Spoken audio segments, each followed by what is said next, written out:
PhD के मंत्री जी से जवाब लीजिए, मेरी जानकारी में नहीं है। फ्री राशन दिए जाए, राशन मैं 15 अगस्त सब डिपार्टमेंट में मैं नहीं बोलूंगा। राशन तो आपका विभाग के मंत्री हैं। सर राशन दिए जाएंगे 15 अगस्त से जो है। अब 15 अगस्त से राशन दिया जाएगा। अन्नपूर्णा किट को लेकर जो मुख्यमंत्री जी ने बयान दिया 15 अगस्त का, वही हम सबका बयान है। हम सब तो बैठक में शामिल होने के लिए कैबिनेट मंत्री वहां पर प्रताप सिंह खाचरियावास पहुंच चुके हैं। पीएसी की महत्वपूर्ण बैठक होने वाली है और तस्वीरें लगातार आपको दिखा रहे हैं जहां पर लगातार नेताओं के पहुंचने का सिलसिला जारी है। मंत्री प्रताप सिंह खाचरियावास को हमने सुना, जिन्होंने कहा कि सरकार से जनता खुश है और दोबारा से कांग्रेस की सरकार ही रिपीट होगी। उन्होंने कहा कि फूड पैकेट योजना को भी लागू किया जाएगा, जैसा कि मुख्यमंत्री अशोक गहलोत ने कहा है। तो तस्वीरें आपको दिखा रहे हैं। मुख्यमंत्री अशोक गहलोत भी पीसीसी वॉर रूम पहुंच चुके हैं। पर्यवेक्षकों की बैठक के बाद एक बेहद महत्वपूर्ण बैठक होने वाली है।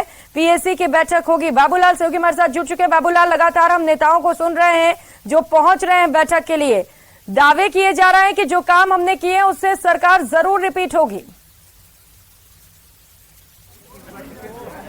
जी, चेहरे पर फिलहाल तो मुस्कान है नेताओं के और दिखावा तो यही किया जा रहा है कि कांग्रेस की सरकार आ रही है और कॉन्फिडेंस जो है कहीं भी कमजोर नहीं बताया जा रहा है। कांग्रेस पार्टी के नेताओं और कार्यकर्ताओं की ओर से एक एक करके और नेता आ रहे हैं और बैठक में भाग लेने के लिए जा रहे हैं और आदिवासी अंचल के नेता पहुंचे हैं इस वक्त। और अभी जो है पहली जो बैठक है वो ऑब्जर्वर्स की है, उसके बाद में पॉलिटिकल अफेयर कमेटी की बैठक होगी।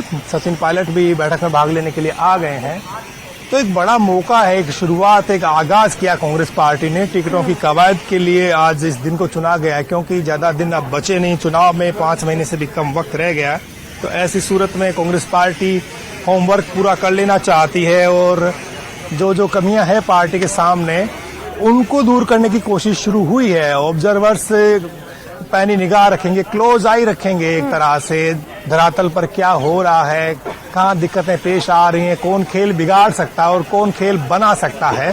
तो इसका जिम्मा ऑब्जर्वर्स के कंधों पर है और बड़े तजुर्बे वाले नेताओं को ऑब्जर्वर्स बनाया गया है जो पूरे राजस्थान की जो लोकसभा सीटें हैं पहले उनका वो खाका तैयार करेंगे और जिनको कुछ न कुछ राजस्थान में काम करने का एक्सपीरियंस है उन लोगों को लेकर के मधुसूदन मिस्त्री, के.सी. वेणुगोपाल, अशोक गहलोत ये काम करना चालू कर चुके हैं। यानी कि राहुल गांधी के भरोसे को जीतने की पूरी कोशिश है। राहुल गांधी को एहसास कराने की भी कोशिश है कि राजस्थान की कांग्रेस इस बार चुनाव जीतने के लिए कमर कस चुकी है। जनता को बहुत बड़ी बड़ी सौगातें दी गई है, जनता समर्थन कर रही है और इसका फायदा उठाना चाहती है क्योंकि कांग्रेस को लगता है कि बीजेपी एकजुट नहीं है। वसुंधरा राजे का अभी भविष्य तय नहीं कि पार्टी में क्या भूमिका रहेगी उनकी चुनाव में। तो ऐसे में कांग्रेस को एक मौका लग रहा है हाथ में कि इस मौके का जितना फायदा उठाया जाए बीजेपी की फूट का, उसको वो उठाने की कोशिश कर रहे हैं। हालांकि स्थितियां जो है वो कांग्रेस में भी अभी सीपी जोशी पहुंचे, आप देखिएगा इस वक्त बात करें।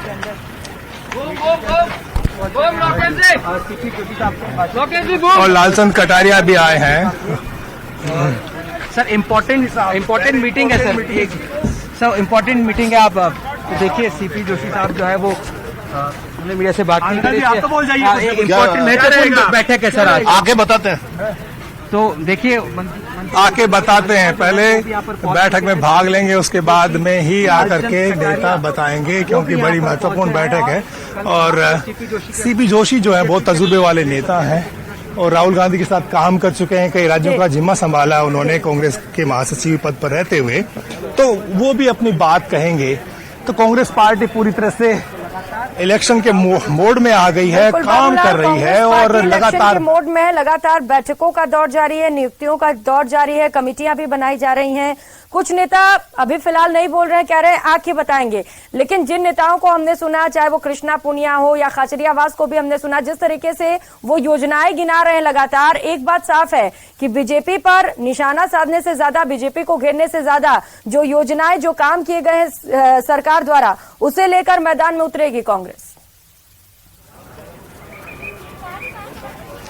जी देखिए, अशोक गहलोत की कोशिश यही है कि ये चुनाव मोदी वर्सेस गहलोत नहीं होना चाहिए। अगर ये आमने सामने का चुनाव हो गया तो फिर मुश्किलें पेश आ सकती है अशोक गहलोत के, इसलिए वो मोदी के ऊपर, पीएम मोदी के ऊपर मौके बेमौके पर आक्रमण तो करते हैं, लेकिन वो ज्यादा प्रचार अपनी योजनाओं का करते हैं। इससे जनता के बीच में संदेश जाए कि सरकार चुनावी जो सफलताएं, जो उनकी योजनाएं हैं, उनके दम पर चुनाव जीतने की कोशिश करेगी, न कि मोदी के ऊपर अगर आक्रामक रुख अख्तियार करेगी कांग्रेस पार्टी तो फिर बीजेपी का जो कार्यकर्ता है वो बहुत ज्यादा आक्रामक हो जाएगा और कांग्रेस पार्टी को इससे नुकसान हो सकता है। लिहाजा अपनी योजनाओं के दम पर जनता के बीच में घर घर जाकर और सबसे संपर्क करके एक माहौल को, एक फिजा को अपने पक्ष में करने की जो कवायद शुरू करी है, उसी पर ज्यादा एतबार है। प्रशांत बैरवा आए हैं, बात करते हैं कि वो क्या कहते हैं। पॉलिटिकल अफेयर्स कमेटी में प्रशांत बैरवा निवाई के विधायक हैं, उनसे बात करते हैं।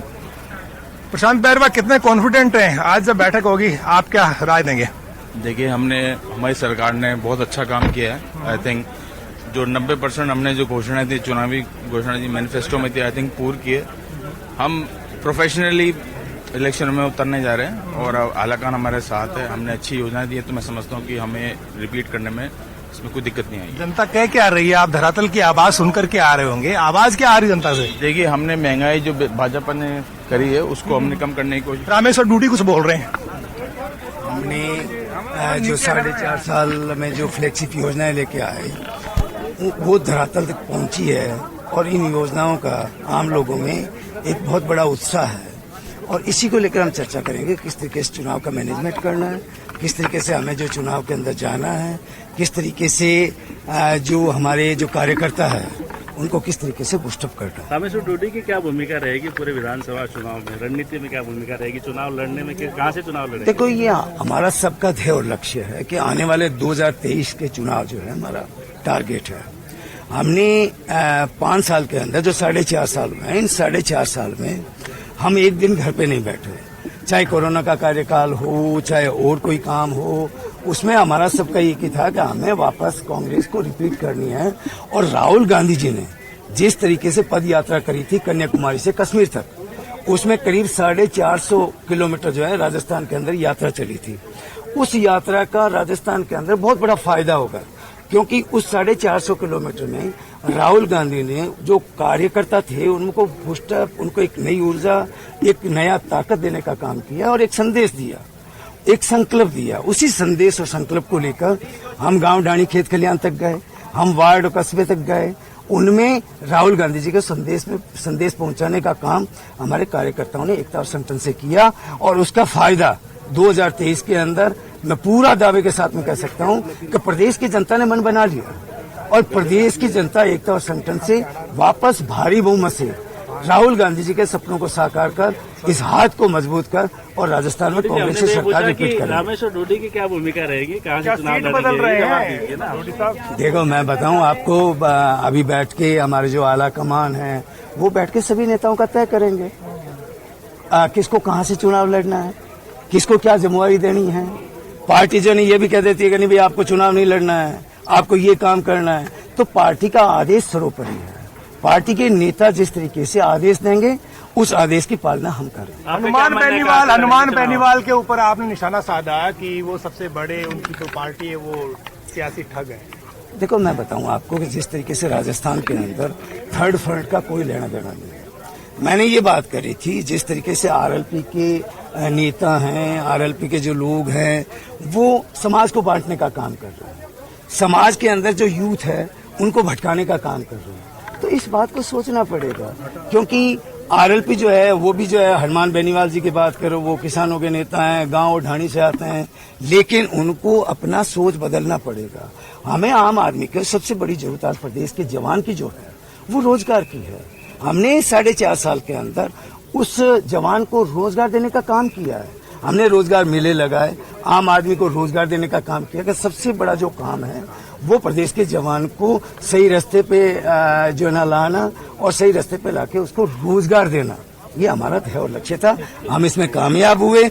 आने वाले समय के अंदर कोई भी राजनीतिक पार्टियां हैं, उन राजनीतिक पार्टियों को बैठ के आम जन की भावनाओं की कदर करनी पड़ेगी। तो राजनीतिक पार्टियों को आम जन की भावनाओं की कदर करनी होगी। रामेश्वर डूडी को हम सुन रहे थे। लगातार पर्यवेक्षक की बैठक को लेकर नेताओं के पहुंचने का सिलसिला जारी है। बेहद महत्वपूर्ण बैठक होने वाली है। नेताओं की ओर से बयान भी सामने आ रहे हैं जो इस बैठक में शामिल होने के लिए पहुंच रहे हैं। सुनाते हैं क्या कुछ कहा है नेताओं ने। कांग्रेस पार्टी कैसे मजबूत हो, किस तरह हम चुनाव में जनता के बीच में जाएं, उन तमाम मुद्दों पर जो चर्चा होगी उसी के संबंध में मीटिंग है। मधुसूदन मिस्त्री साहब, वेणुगोपाल साहब का स्वागत है, वो यहाँ पधारे हैं। रंधावा जी और प्रदेश अध्यक्ष जी, मुख्यमंत्री जी आएंगे तो सब लोग जुड़ेंगे इससे, तो कोई चर्चा होगी, अच्छी फेट निकल के आएगी जिससे जनता का भला हो, राजस्थान का भला हो। 2030 का जो विजन है वो सही ढंग से एक हिंदुस्तान में एक नंबर पर राजस्थान उभर के आए, उन तमाम मुद्दों पर चर्चा। देखो, विकास के नाम पे ही वोट लिए कांग्रेस पार्टी ने, जो घोषणा पत्र बनाया और बजट घोषणाएं जो मुख्यमंत्री जी ने की है, पहली बार आप देखो कि लगभग 90% बजट घोषणाएं पूरी होने जा रही है। बाकी आज दिन तक हर पार्टी, चाहे हम भी कांग्रेस में पहले सत्ता में रहे हैं या भारतीय जनता पार्टी रही है, 40%, 37% से कभी बजट घोषणाएं पूरी नहीं हो पाई। पहली बार कांग्रेस पार्टी अशोक गहलोत जी के नेतृत्व में इतनी बजट घोषणाएं पूरी कर रही। वो तमाम जो काम राजस्थान सरकार ने किए हैं उनको लेकर हम जनता के बीच में जाएंगे और निश्चित तौर पर जनता उन बातों को सुनेगी और कांग्रेस की सरकार वापस सत्ता में आएगी। आज जनता खुले तौर पे ही कह रही है कि कांग्रेस की सरकार बन रही है और ये अब हमारी जिम्मेदारी बन जाती है कि हम सब मिलकर एकजुटता के साथ और जितनी भी योजनाएं हम लेकर आए हैं, जो इम्प्लीमेंट हमने किया है, उनको हम जनता के बीच में लेकर जाएं और निश्चित तौर पर मुझे लगता है कि जनता उसे सुनेगी और हम तालमेल के साथ आगे बढ़ेंगे और सरकार लेकर आएंगे। आए हुए हैं तो हमारे संगठन की मीटिंग है और अभी उसमें क्या विशेष रहेगा ये तो मीटिंग के बाद ही पता लगेगा। कि रंधावा जी हैं, केसी वेणुगोपाल जी हैं, सभी यहाँ पर सीएम साहब और जो कमेटी के सदस्य हैं वो सभी यहाँ पर पदाधिकारी मौजूद रहेंगे और क्या निर्णय होगा ये तो मीटिंग के बाद ही पता लगेगा। प्रदेश में माहौल बहुत अच्छा है और आपने देखा कि महंगाई राहत कैंप लगने के बाद में बीजेपी के अंदर बौखलाहट है, नए नए पैतरे लगा करके हल्ला मचाने का प्रयास कर रहे हैं, लेकिन राजस्थान की जनता पर कोई फर्क पड़ने वाला नहीं है। अभी आपने देखा कि अभी मानगढ़ में जो हमारी रैली हुई, सम्माननीय राहुल गांधी जी जो आए, तो आपने देखा कितना जनसैलाब, एक जोश था, एक उल्लास था सभी लोगों में और 2023 में इलेक्शन में कांग्रेस पार्टी विजयी होगी। तौर पे कांग्रेस पूरी तरह से दमखम के साथ चुनाव लड़ने जा रही है। राजस्थान के अंदर हमारी सरकार बनने जा रही है। हम लोग पूरी मजबूती से तैयारी कर रहे हैं और जो हमारा मिशन 156 है उसको हम लोग पूरा करेंगे। हमारे नेता आए हुए हैं, आज प्रारंभिक बैठकें हो रही। मैं समझती हूँ किस तरह की बैठकों का बहुत महत्वपूर्ण विषय होता है और आज जो बैठक है वो अपने आप में बहुत महत्वपूर्ण बैठक है। हम लोग 2023 का विजन जो हमारा है वो निश्चित तौर पे जीतेंगे। कि मंथन निकलेगा और राजस्थान में फिर से सरकार बनाएंगे और उसकी आज शुरुआत है और पहली मीटिंग यहाँ होने जा रही है। तो मैं ऐसा समझता हूँ कि पूरे प्रदेश में मैसेज जाएगा और पूरे ऑल इंडिया कांग्रेस कमेटी के सभी पदाधिकारी यहाँ हैं और एक सार्थक चर्चा यहाँ होगी। भ्रष्टाचार पर बोलना ही नहीं चाहती, जो हालात क्रिएट हो गए हैं, वहां चले जाओ आप। जो महंगाई, गरीबी और बेरोजगारी पर, भ्रष्टाचार पर बीजेपी की सरकार बोलना नहीं चाहती। पूरा देश तो देख रहा था कि आज तो पता नहीं मणिपुर पे क्या आ जाएगा और देश को ये उम्मीद थी कि मणिपुर में आगे से इस तरह की घटनाएं नहीं हो, उसको लेकर पूरा प्लान सामने आएगा। कल भईगरमन राहुल गांधी के नेतृत्व में लोग लोकसभा छोड़कर अपोजिशन से लोग इसलिए चले गए कि उम्मीद थी कि मणिपुर पे जवाब आएगा। मणिपुर पे जवाब नहीं आया। तो मणिपुर इस देश का हिस्सा है, भारत की शान है। वहां पर महिलाओं के साथ गैंगरेप हो जाए, अन्याय हो जाए और फिर हम सिर्फ पूरे देश के ऊपर जिस तरह के बयान दें और कांग्रेस के लिए जिस तरह की भाषा का प्रयोग बीजेपी के बड़े नेता कर रहे हैं, खुलकर ये बात करें तो आज दुनिया जानती है पेट्रोल डीजल में लूट मची हुई है, सिलेंडर में लूट मची हुई है।